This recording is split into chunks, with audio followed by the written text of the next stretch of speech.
Ladies and gentlemen, welcome to Chanel Jasmine, the best novel Chanel for romantic stories. Hai guys, selamat datang di channel Jasmine, channel terbaik untuk menyimak novel-novel romantis. Mohon dukung channel ini dengan subscribe, like dan share video-video yang ada di channel ini. Terima kasih. Kaisar Agung Seni Bela Diri bab 1429. Kau jangan lari lagi, aku benar-benar tidak berniat jahat padamu. Apa kau pikir aku akan percaya pada seseorang yang bahkan tidak mau menunjukkan wujud aslinya padaku? Kata Luo Xiu dengan dingin. Ia sudah bisa melihat bahwa wanita ini sangat kuat, tetapi ia juga tidak berani menahan kekuatan kuali naga iblis secara langsung. Dan di tubuhnya masih ada pedang pemenggal dewa dan besi penekan dewa, yang merupakan senjata abadi yang bahkan lebih kuat dari kuali naga iblis. Dengan begitu, ia tidak lagi terlalu waspada terhadap wanita ini. Karena tidak bisa melarikan diri dengan kecepatan, maka lebih baik mencari tahu apa yang sebenarnya terjadi. Secara logika, selain dirinya dan Long Aojun, tidak ada yang tahu asal-usul orang tuanya. Sekalipun Dong Fang Yunyi tahu bahwa ia adalah keturunan klan Taisang, ia tidak akan tahu asal-usulnya secara spesifik. Jika karena hal ini, tidak ada salahnya membiarkanmu melihat. Wanita misterius itu berkata perlahan. Segera setelah itu, kabut samar yang menyelimuti tubuhnya lenyap. Yang terpantul di mata Luo Xiu adalah sebuah wajah yang memesona hingga membuat napas tertahan. Ia mengenakan gaun merah, rambut hitamnya menari ringan, bulu matanya yang panjang bergetar, kulitnya seputih giok dan sebening es, fitur wajahnya indah, parasnya luar biasa cantik, lekuk tubuhnya samar-samar terlihat, sempurna tanpa celah. Jika Luo Xiu diminta untuk menggambarkannya, maka ini adalah seorang wanita yang bisa disebut sempurna. Tubuh yang sempurna, paras yang sempurna, aura yang sempurna. Sekalipun hati daunnya kokoh, saat melihat wanita ini, ia juga sempat tertegun sejenak. Wanita cantik jelita, bukan berarti Luo Xiu belum pernah melihatnya. Seperti Hu Qingqing, Qi Yurong, Shen Bingyu, Yan Siruo, Yan Yue'er, semuanya adalah wanita-wanita cantik luar biasa. Namun, cantik dan sempurna itu berbeda. Wanita di hadapannya ini seolah-olah adalah anak kesayangan langit dan bumi, ciptaan alam, yang dianugerahi semua kesempurnaan seorang wanita. Ia pun sedikit mengerti mengapa wanita ini tidak menunjukkan wujud aslinya kepada orang lain.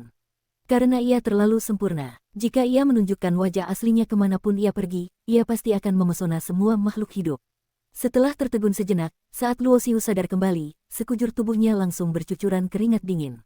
Sekalipun hanya tertegun sesaat, dengan kekuatan wanita misterius ini, ia pasti sudah bisa menaklukkannya. Namun, wanita di seberangnya tidak mengambil kesempatan untuk menyerang, dan juga tidak menunjukkan niat jahat. Hal ini membuat Luo Xiu berpikir, mungkin ia yang terlalu berhati-hati, mungkin lawannya benar-benar bukan musuh. Siapa kau sebenarnya? Luo Xiu duduk bersila di atas cakram dao abadi. Karena lawannya tadi tidak mengambil kesempatan untuk menyerang, tindakannya ini bisa dianggap sebagai kepercayaan awal kepada wanita ini. Wajah sempurna wanita itu tersenyum ringan. Senyum ini membuat pegunungan dan sungai kehilangan warnanya, matahari dan bulan menjadi redup, sungguh memabukkan.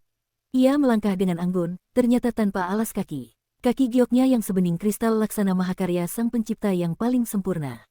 Dengan ringan, ia tiba di hadapan Luo Xiu. Aku berasal dari klan Yuanxi, bernama Miao Ling. Ia tersenyum, namaku Miao Ling, dan ibumu bernama Miao Hua.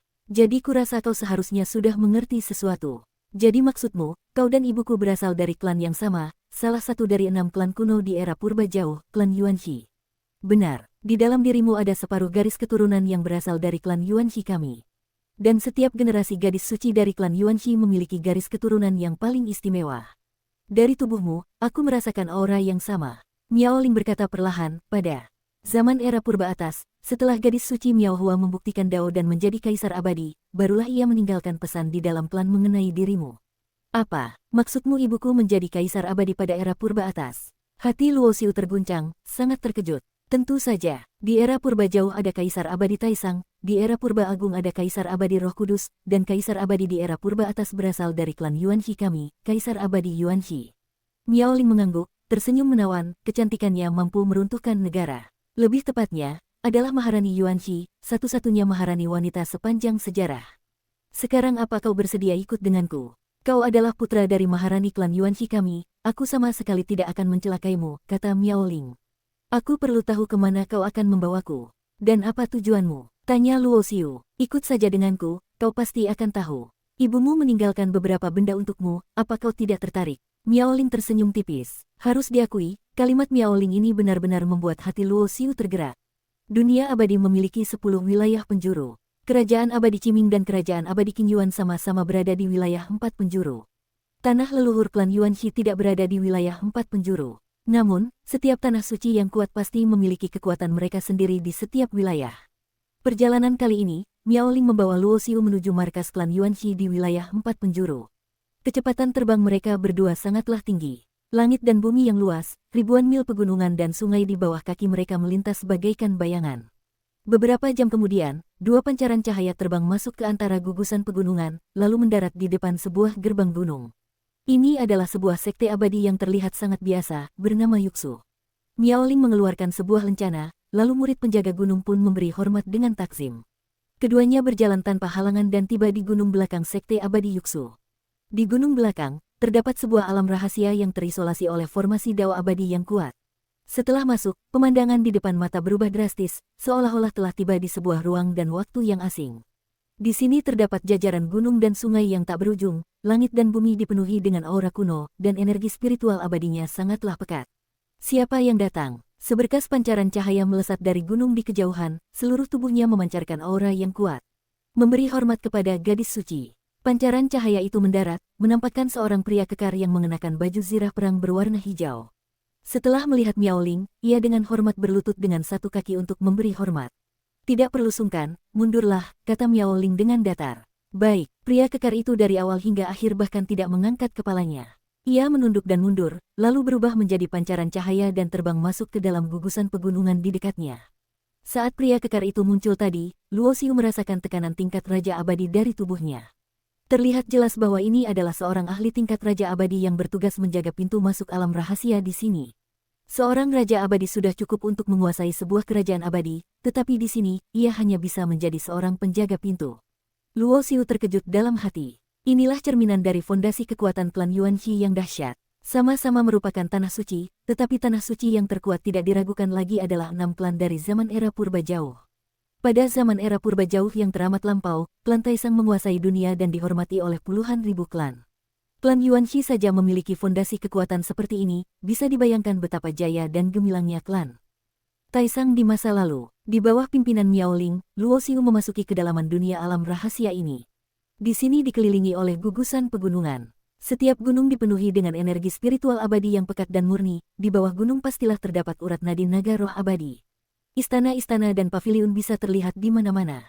Gadis suci, sepanjang jalan, setiap kali bertemu orang lain, semua orang akan memberi hormat kepada Miao Ling dengan takzim. Sebagai gadis suci dari klan Yuanxi generasi ini, statusnya sangatlah mulia, setara dengan seorang tetua.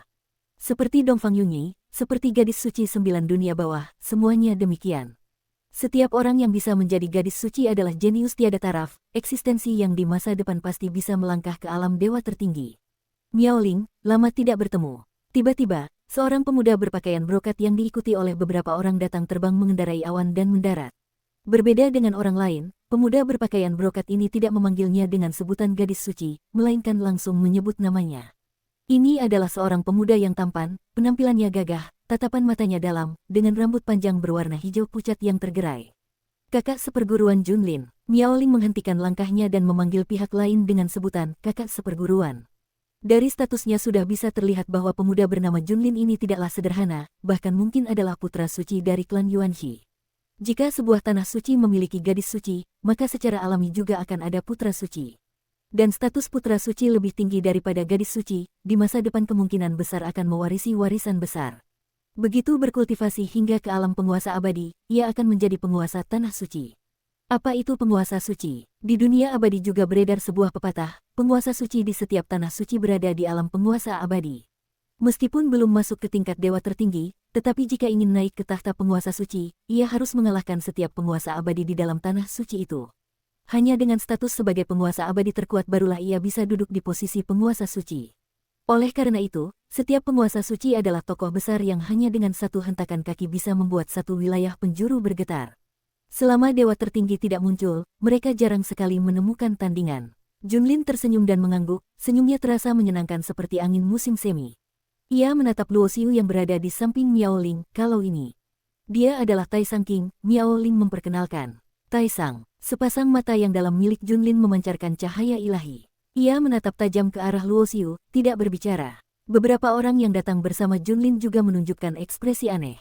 Mereka bisa berjalan bersama dengan Junlin, tentu memiliki status dan kedudukan yang luar biasa di dalam klan Yuanqi, dan tahu apa arti dari nama Tai Sang King. Haha, adik seperguruan Miao Ling begitu cepat menemukan orangnya. Jangan-jangan ini penipu, kan? Tiba-tiba, seberkas cahaya ungu laksana naga melesat dari kejauhan, tiba dalam sekejap. Setelah mendarat, cahaya ungu itu lenyap, menampakkan seorang pemuda bertubuh kekar. Kakak seperguruan Zilong, banyak orang yang memberi hormat, hanya Junlin dan Miao Ling yang tetap tenang. Kau harus berhati-hati dengan orang ini. Dia dan Junlin sama-sama merupakan kandidat putra suci dari klan Yuanqi generasi ini. Kepribadian Junlin masih terbilang baik, tetapi Zilong ini bertindak sewenang-wenang dan sombong, kemungkinan besar akan menyulitkanmu. Seketika saat Zilong muncul, di telinga Luo Xiu terdengar transmisi suara dari indera spiritual Miao Ling.